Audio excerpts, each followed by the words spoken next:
پرانے زمانے میں بنی اسرائیل کا ایک بادشاہ تھا جو کافر ہونے کے ساتھ ساتھ بہت ظالم بھی تھا، جو لوگوں کو خنزیر کا گوشت کھلانے پر مجبور کرتا تھا، اور جو آدمی انکار کرتا تو اسے سخت سزا دے کر ہلاک کر دیتا۔ پھر اس زمانے کے سب سے بڑے عابد کو بادشاہ کے پاس لایا گیا۔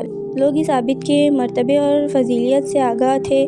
لوگ نہیں چاہتے تھے کہ اس عابد بزرگ کو بادشاہ کی طرف سے کوئی تکلیف پہنچے، چنانچہ ایک سپاہی نے عابد سے کہا، آپ مجھے ایک بکری کا بچہ ذبح کر کے دے دیں۔ جب بادشاہ کہے گا کہ اس عابد کے سامنے خنزیر کا گوشت رکھے تو میں وہی بکری کا گوشت آپ کے سامنے پیش کروں گا۔ بادشاہ یہ سمجھے گا کہ آپ نے اس کی خواہش کے مطابق خنزیر کا گوشت کھا لیا، اور اس طرح آپ بھی ہلاکت سے محفوظ رہیں گے۔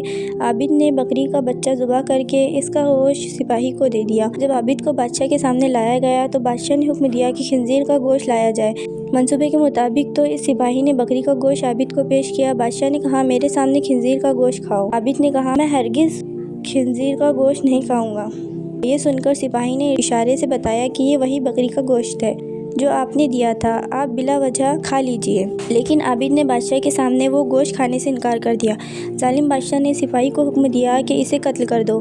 جب عابد قتل کے لیے لے جانے لگے تو وہی سپاہی قریب آیا اور کہا، آپ نے گوشت کیوں نہ کھایا؟ باخدا یہ وہی گوشت تھا جو آپ نے دیا تھا۔ عابد نے کہا، ایسی کوئی بات نہیں، بلکہ میں اس بات سے ڈر گیا تھا کہ لوگ میری وجہ سے فتنے میں مبتلا ہو جائیں گے، کیونکہ جب بھی کسی کو خنزیر کا گوشت کھانے پر مجبور کیا جائے گا لوگ کہیں گے کہ فلاں عابد نے بھی تو مجبور ہو کر حرام گوشت کھا لیا تھا، لہٰذا ہم بھی کھا لیتے ہیں۔ اس طرح لوگ میری وجہ سے بہت بڑے فتنے میں مبتلا ہو جائیں گے، اور میں لوگوں کے لیے فتنہ ہرگز بنانا نہیں چاہتا ہوں۔ یہ کہہ کر وہ عابد خاموش ہو گیا اور جلاد نے اس کا سر تن سے جدا کر دیا۔